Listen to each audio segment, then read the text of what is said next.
दोस्तों एक खूबसूरत महिला जो घर का काम कर रही होती है, तभी अचानक से घर में कोई नहीं होता है सिवाय उस महिला के।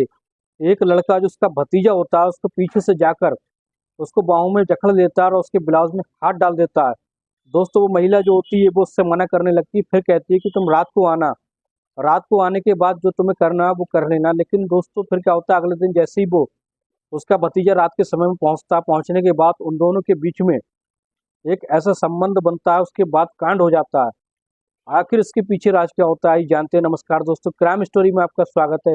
मैं अफसार सिद्दीकी। अगर आपने हमारे चैनल को सब्सक्राइब नहीं किया, सब्सक्राइब जरूर कर लें। दोस्तों ये सच्ची घटना हम आपको बताने जा रहे हैं। ये घटना जो है बिहार के छपरा जिले के एक छोटे से गांव की। दोस्तों एक बहुत ही एक परिवार में पति पत्नी के अलावा उनका एक भतीजा होता है। पति का नाम होता है राकेश, पति का नाम राकेश होता है और उनकी पत्नी का नाम पूजा होता है। पूजा दिखने बार में बेहद खूबसूरत होती है और उनकी शादी को लगभग 6 से 7 साल हो चुके होते हैं, लेकिन उनको कोई बच्चा नहीं होता। अभी पूजा जो होती है वो भरी जवानी में होती है और उसको ऐसा लगता है कि अभी इसकी नई नई शादी हुई है। और जहाँ भी वो जाती है तो मोहल्ले पड़ोस के लोग डोरे डालने लगते हैं और उस पर गंदे गंदे कमेंट्स करने लगते हैं। मोहल्ले पड़ोस के उस पर गंदे गंदे कमेंट करते हैं तो उसका पति राकेश होता है बहुत ज़्यादा दुखी होने लगता है और सोचने लगता है कि अपनी पत्नी को कैसे सुरक्षित रखे।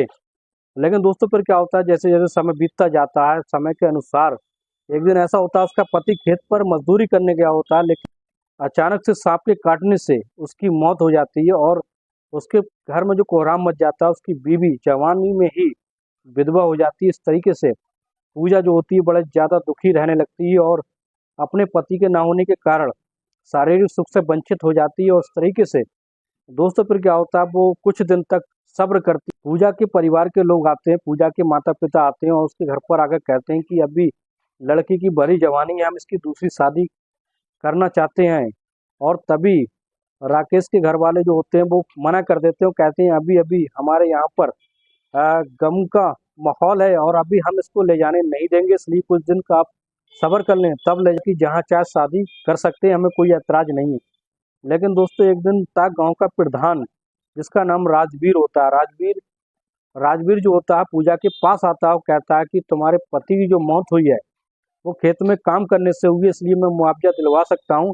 अगर तुम चाहो तो मेरे साथ विकास भवन में चलना। और ये कहकर दोस्तों ये कहकर वो चला जाता है। लेकिन पूजा सोचने लगती है कि अगर उससे अच्छा खासा उसके पति की मौत का अगर उससे अच्छा खासा मुआवजा मिल जाएगा तो उसकी लाइफ आसानी से कट जाएगी। ये सोचकर वो प्रधान के घर जाती है और प्रधान राजवीर से कहती है कि मुझे मुआवजा चाहिए। तो प्रधान कहता है ठीक है, कल मेरे साथ तुम विकास भवन में चलना, वहाँ तुम्हारी फॉर्मेलिटी जो पूरी कर लेंगे, फॉर्म भर देंगे और उसके बाद तुम्हें जल्द ही मुआवजा दिलवाने की कोशिश की जाएगी। पूजा जब ये बात सुनती है तो खुश हो जाती है। एक दिन ऐसा होता है, राजवीर जो होता है प्रधान, गांव का प्रधान, अपनी बैग पर बैठाकर पूजा को ले जाता है। ले जाने के बाद दोस्तों उससे कुछ फॉर्मेलिटी पूरी करता है, वहाँ विकास भवन में ले जाकर कुछ साइन वाइन कराता है। कराने के बाद जैसे ही शाम का समय हो जाता है लौटते समय पर, और वो अपनी बैग से आ रहा होता है, बैग से जैसे ही आ रहा होता है तुरंत अपनी बैग पर बैठी पूजा से कहने लगता है कि तुम इतनी दूर क्यों बैठी हो, मेरे पास सट कर बैठो, यहीं तुम गिर गिरागे तो दिक्कत हो जाएगी। क्योंकि उसकी प्रधान की नीयत में खोट होती है। पूजा की जवानी से बहुत ज़्यादा अट्रैक्टिव होता है और वो सोचता है उसके साथ कुछ संबंध बनाने के बारे में सोचने लगता है। दोस्तों जैसे ही वो उसके पास प्रधान के निकट आकर बैठ जाती है, जो हवस की वासना जाग उठती है और वो एक साइड में रोड पर, दोस्तों एक साइड में गन्ने के खेत के पास में वहीं पर गाड़ी रोक लेता है। रोकने के बाद पूजा कहती है कि तुमने यहाँ गाड़ी क्यों रोकी, आखिर तुम्हारा मकसद क्या है, घर पर चलो, वैसे ही शाम हो रही है, घर वाले बहुत दुखी होंगे, नाराज होंगे और डांट भी पड़ेगी। लेकिन प्रधान कहता है कि तुम यहाँ काम से आई हो, किसी फालतू काम से नहीं आई हो, बल्कि अपने काम से ही आई हो। और फिर वो प्रधान रोक कर उससे कहता है, पूजा 1.5 लाख की तुम्हें जो धनराशि दिलवा दूंगा, इसमें मेरा क्या फायदा होगा। अगर तुम मेरे साथ, तुम जवान हो और तुम खूबसूरत हो, अगर तुम मेरे साथ संबंध बनाओ तो मैं तुम्हें कुछ नहीं लूंगा तुमसे और तुम्हारा काम बहुत जल्द ही आसानी से करा दूंगा। लेकिन पूजा भी क्या करती, मजबूर थी। अब उसके साथ जो होती है वो संबंध बना लेती। जैसे ही प्रधान और पूजा घर पर पहुंचते हैं तो उसका भतीजा जो होता है रोशन, रोशन पूछने लगता है कि आपने, चाची आपने इतनी देरी क्यों कर दी। अगले दिन प्रधान राजवीर जो होता है फिर से पूजा को ले जाने के बारे में कहने लगता है, लेकिन पूजा इस बार मना लेकिन इस बार पूजा मना करने लगती है। बार बार ऐसे तुम्हारे साथ जाना अच्छा नहीं लगता है। गांव वाले वैसे ही मुझसे ज़्यादा खफा रहते हैं, लेकिन जोर जबरदस्ती करके राजवीर जो होता है अपनी बैग पर बिठाकर उसको ले जाता है। ले जाने के बाद उसका थोड़ा जो काम होता है फॉर्मेलिटी पूरी करता है, उसके बाद वो सोचता है जैसी शाम हो जाए तभी मैं यहाँ से निकलूँ, क्योंकि उससे जल्दी जाने से उसका काम नहीं बन पाता। इसलिए जैसे ही शाम का समय होता है पूजा को बैग पर बैठाता है, फिर वहीं उसी ईख में ले जाता है। ले जाने के बाद दोस्तों तो जैसे ही राजवीर जो होता है वो उसकी पूजा को गन्ने के खेत में ले जाता है। ले जाने के बाद उसके साथ संबंध बना रहा होता है, पीछे से एक लड़का उसी गांव का उसको भांप लेता है, पीछे पीछे चलने लगता है और मौके ही वारदात पर दोनों को पकड़ लेता है और कहता है कि तुम ये सब क्या कर रहे हो, तुम ये सब ये करते हो, इतना लेट घर जाते हो, यही कारण है। तभी वो राजवीर जो होता है प्रधान गांव का डर जाता है और कहता है कि किसी को मत बताना।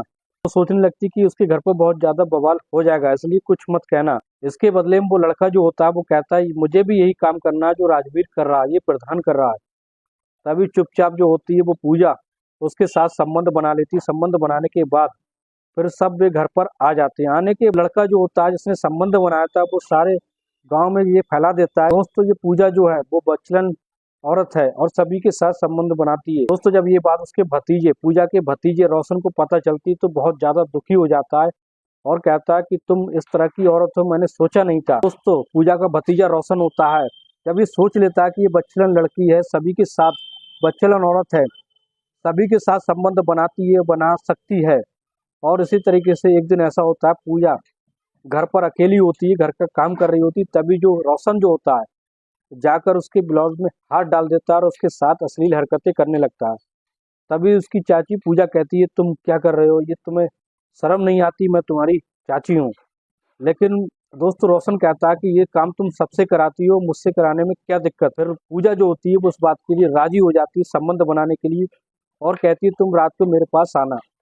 दोस्तों जैसी रात का समय होता है जो रोशन जो होता है पूजा के कमरे में पहुंचता है। पहुंचने के बाद दोनों एक दूसरे से साथ संबंध बनाते हैं। रोशन जो होता है इस तरीके से संबंध बनाता है कि पूजा की दर्दनाक चीखें निकल जाती हैं और वो चरम सुख मिल जाता है जो आज तक उसको कभी अपने पति से नहीं मिला था। अब तो रोशन की मर्दानगी से पूजा इतनी ज्यादा खुश हो जाती है, उसी के साथ रहने का फैसला कर लेती है।